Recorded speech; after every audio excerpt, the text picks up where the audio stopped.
Welcome to our channel दोस्तों।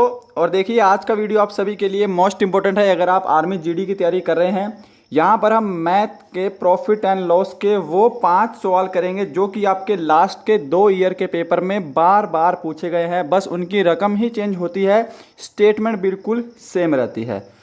अगर आप इस वीडियो को देख रहे हैं और इसके बाद आपके सामने ये 5 सवाल आएंगे तो उम्मीद है आप इनको जो है सिर्फ मात्र 10 सेकंड के अंदर ही सॉल्व कर लेंगे। ठीक है, तो उम्मीद करूंगा वीडियो आपको जरूर हेल्पफुल लगेगा। और देखिए ये वीडियो थोड़ा डिमांड पे बनाया जा रहा है। प्रॉफिट एंड लॉस की बहुत डिमांड आ रही थी कि प्रॉफिट एंड लॉस से 2 से 3 क्वेश्चन पूछे जाते हैं, उनके ऊपर बनाइए। तो मैंने यहाँ पर सेलेक्टेड क्वेश्चन ही बनाए हैं जो कि आपके एग्जाम में बार बार रिपीट हो रहे हैं। चलिए अपना वीडियो स्टार्ट करते हैं। तो देखिए पहला क्वेश्चन आपके सामने ऐसा पूछा जाता है, किसी वस्तु को 700 रुपये में बेचने से एक आदमी को 30% की हानि हुई, 30% लाभ प्राप्त करने के लिए उस वस्तु को कितने में बेचना चाहिए। और इस क्वेश्चन को आप देखेंगे कि पता नहीं कितनी बार आपके एग्जाम में रिपीट हुआ होगा, इसकी रकम चेंज हो के। ठीक है, तो देखिए इसको हम सोल्व करेंगे बिल्कुल ईजी वे से। मान लीजिए कोई वस्तु कितने की है, यहाँ पे दे रखा है 700 रुपये और उसको हम 30% की हानि पर बेच रहे हैं। अब आपको हानि और लॉस का छोटा सा फंडा पता होगा कि हानि जो होती है वो क्या होती है, 100 माइनस लॉस होती है, और प्रॉफिट होगा वो होगा 100 प्लस प्रॉफिट। ठीक है, तो 30% की हानि पर बेचेंगे तो इसको मैं क्या लिख सकता हूँ, 70% लिख सकता हूँ, क्योंकि हानि जो है वो 100 माइनस लॉस होती है। राइट, आपको ऐसे लिखना है।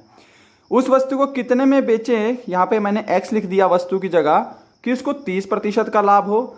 अब 30% का लाभ मतलब 130%। राइट, समझ गए होंगे, क्योंकि लाभ क्या होता है, 100 प्लस प्रॉफिट होता है। इतना आपने कर लिया काम। अब आपको क्या करना है, सिंपली इसको क्रॉस मल्टीप्लाई कर देना है और आपका यहाँ से आंसर आ जाएगा। तो क्रॉस मल्टीप्लाई करने के बाद 700 गुणा 130 अपॉन में हमारा कितना आएगा, 70 इंटू एक्स। 70 से ये 700 कटेगा 10 बार में, और 130 को अगर मैं 10 से गुणा करूँगा तो कितना आएगा, 1300 आएगा ना। तो ऑप्शन सी जो है वो हमारा बिल्कुल करेक्ट होगा, 1300 रुपये। उम्मीद करूंगा ये ट्रिक आप भूलेंगे नहीं। और देखिए अगर इसी ट्रिक में अगला क्वेश्चन मैंने सेम ऐड किया है, उसमें थोड़ा सा मैंने ट्रिक यूज़ किया है, क्योंकि वो भी आपके पास लैंग्वेज अब आने लगी है, तो उसको भी ज़रूर देखना, उसको भी हम इसी ट्रिक से सॉल्व करेंगे। बढ़ते हैं नेक्स्ट क्वेश्चन पे। ये क्वेश्चन आपको समझ में आ गया होगा। नेक्स्ट क्वेश्चन देखिएगा, हमारा जो नेक्स्ट क्वेश्चन है वो इस तरह से है कि यदि 1 रुपये में 6 वस्तु बेची जाए तो 20% की हानि होती है, तो 20% का लाभ प्राप्त करने के लिए 1 रुपये में कितनी वस्तुएं बेची जाएंगी। ठीक है, रकम थोड़ी सी चेंज है, यहाँ पे 1 रुपये में 6 वस्तुएं हैं। तो देखिए इसको भी आप बिल्कुल सेम ट्रिक से करेंगे। बस आपको एक चीज़ ध्यान रखनी है कि अगर बोले कि 1 रुपये में इतनी वस्तुएं बेची जाएँ, खरीदी जाएँ, कुछ भी हो, कितने भी रुपये हों, कितनी भी वस्तुएं हों, तो आपको लिखना है 1 रुपये में 6 वस्तुएं, यानी कि 1/6। बस आपको इतनी ट्रिक याद रखनी है। ठीक है, 1/6, 1 रुपये में 6 वस्तुएं बेची जाएंगी तो कितने का लाभ हो रहा है, हानि हो रही है यहाँ पे 20% की। अब 20% की हानि को हम 80 लिखेंगे, पहले मैं बता चुका हूँ। और 20% का लाभ प्राप्त करने के लिए इसको मैं क्या लिखूंगा, 120। 1 रुपये में कितनी वस्तुएं बेची जाएंगी, यहाँ पे मैं लिख दिया x, 1/x। यहाँ पे किसी को कोई प्रॉब्लम होगी नहीं ना, बिल्कुल सेम पिछली अप्रोच लगाई है, बस यहाँ पे मैंने इतना सा चेंजेस किया है आपकी स्टेटमेंट के अनुसार। अब यहाँ पर देखिएगा इसको हम कैसे सॉल्व करेंगे। अब इसको क्रॉस मल्टीप्लाई आप फिर से कर देंगे। क्रॉस मल्टीप्लाई जैसे आप करेंगे, क्रॉस मल्टीप्लाई करने के बाद ये आपका कुछ ऐसे बनेगा, 130 अपॉन इंटू 1 इंटू 80, और ये x चला जाएगा हमारा ऊपर। ठीक है, क्रॉस मल्टीप्लाई तो आप कर ही लेंगे ना, तो क्रॉस मल्टीप्लाई करने के बाद आपके पास इस टाइप से बन जाएगा। तो देखिए 6 से ये कैंसिल होगा, 6 दूनी 12, और 20 से ये कटेगा, 20 चौके 80। तो हमारा कितना आ गया, x की वैल्यू कितनी आ गई, 4 आ गई। ऑप्शन डी आप देख रहे होंगे 4, ये आपका बिल्कुल करेक्ट आंसर है। ठीक है, तो ये 2 टाइप मैंने आपको बता दिया है, इससे बाहर आपके क्वेश्चन जाएगा नहीं। आर्मी जीडी का जो लेवल होता है वो इससे ऊपर होता नहीं है। ठीक है, तो ये उम्मीद करूंगा ये भी आपको क्वेश्चन समझ में आ गया होगा। तो ऑप्शन डी जो है इसका 4 बिल्कुल करेक्ट आंसर है। बढ़ते हैं नेक्स्ट क्वेश्चन पे। नेक्स्ट क्वेश्चन भी मोस्ट इंपॉर्टेंट है, और देखिएगा अगर आप चैनल पे नए हैं तो प्लीज़ चैनल को जरूर सब्सक्राइब कीजिएगा। बहुत सारा कंटेंट अवेलेबल है आपके आर्मी के एग्जाम से रिलेटेड, उनको जाकर सभी वीडियोस को देखना। डिस्क्रिप्शन में लिंक दिया हुआ है। अगर आपको किसी क्वेश्चन पे कोई डाउट है तो प्लीज़ कमेंट बॉक्स में उस क्वेश्चन को भी कमेंट कीजिएगा, मैं अगली वीडियो में उसका सोल्यूशन जरूर दूंगा। ठीक है, अगला क्वेश्चन देखिएगा। अमित एक साइकिल 8% के लाभ पर बेचता है, यदि उसे 75 रुपये अधिक में बेचा गया होता तो 14% का लाभ होता। साइकिल का क्रय मूल्य कितना है। और इस टाइप के क्वेश्चन आपके पास बहुत बार पूछे जाते हैं। ठीक है, इसके मैं आपको दोनों तरीके बताऊंगा। पहले बताऊंगा मैं आपको ट्रिक आपको थोड़ी सी याद रखनी है। इस टाइप के क्वेश्चन में आपको स्टेटमेंट ऐसी अगर मिले तो इधर दे रखा है देखिए लाभ, और इधर भी आपको दे रखा है लाभ। अगर दोनों तरफ लाभ हो तो आप क्या करेंगे, इनका अंतर ले लेंगे, इनका डिफरेंस ले लेंगे। ठीक है, अगर दोनों तरफ लाभ दिया हुआ है तो इनका अंतर कितना होगा, 8 और 14 का अंतर होगा 6%, और आपको यहां पे अंतर दे रखा है 75 रुपए का। ओके तो 6% को हमने 75% के इक्वल कर दिया। उम्मीद करूंगा ये चीज़ बिल्कुल क्लियर होगी। 6% इनका अंतर है और यहाँ पे अंतर कितना दे रखा है हमको 75% का, इसको हमने क्या कर दिया, इक्वल कर दिया। तो यहाँ पे आपको पता है 75 बटे में कितना हो जाएगा, 6 हो जाएगा। आपसे पूछा है क्रय मूल्य। अब आपको एक चीज़ समझनी है कि जो क्रय मूल्य होता है वो अपने आप में क्या होता है, 100% होता है, क्योंकि क्रय मूल्य पर हम कोई चीज़ खरीदेंगे तो वो 100% होगी। अगर उसको हम बेचेंगे तभी लाभ या हानि होगा कुछ प्रतिशत का, नहीं तो वो 100% ही रहता है। तो क्रय मूल्य पूछा है तो उसको हम 100 से गुणा कर देंगे क्रय मूल्य निकालने के लिए। अब इसको आप कैंसिल आउट कीजिए, 6 एकम 6, 6 दूनी 12, 6 पंजे 30, तो 1250 रुपये जो है हमारा क्या आएगा, क्रय मूल्य यहाँ से आ जाएगा। अब देखिए, अब आप यहाँ पे बोलेंगे कि ये सर एक रट्टा मारने वाली ट्रिक होगी कि दोनों तरफ लाभ दे रखा है तो दोनों तरफ, तो फिर उनको डिफरेंस लेंगे, फिर हम यहाँ पे 75 से इक्वल करेंगे।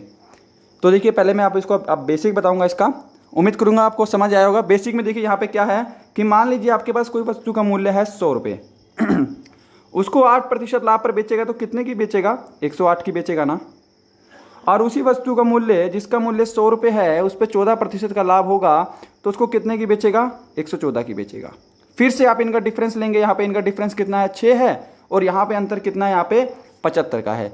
तो देखिए आपका यहाँ पे लास्ट में आगे 6% की वैल्यू 75 आ गई।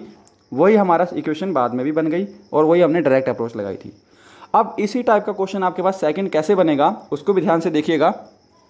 नेक्स्ट कि एक वस्तु को 10% हानि पर बेचा जाता है तो 10 रुपये अधिक में बेचा जाए तो 10% का लाभ होता है, तब वस्तु का क्रय मूल्य बताना है कितना है। अब यहाँ पर देखिए उसमें क्या था, दोनों तरफ लाभ था, दोनों तरफ लाभ था। इसमें क्या है, एक तरफ लाभ है और एक तरफ हानि है। अब आपके पास ऐसा क्वेश्चन आए जिसके अंदर एक तरफ लाभ और एक तरफ हानि हो तो आप क्या करेंगे, इन दोनों को जोड़ देंगे। जिसमें दोनों तरफ लाभ होगा उसमें आप दोनों को माइनस करेंगे, जिसमें एक तरफ लाभ होगा एक तरफ हानि होगा और क्वेश्चन की स्टेटमेंट कुछ ऐसी होगी तो आप क्या करेंगे, उन दोनों को जोड़ देंगे। तो इनको जोड़ने के बाद क्या बनेगा, 20 बनेगा ना। और 20 की वैल्यू कितनी दे रखी है हमको, यहाँ पे 10 दे रखी है। तो इसको आप कैंसिल आउट करेंगे तो कितना आएगा, 10% के लिए हम क्या करेंगे, क्रय मूल्य के लिए गुणा 100 और बटे में 20। तो इसको आप कैंसिल कीजिएगा, यहाँ से हमारा आएगा 50 रुपये। अब इसका मैं आपको फिर से बेसिक बताऊंगा, ये ट्रिक तो आपको समझ में आ ही गई होगी।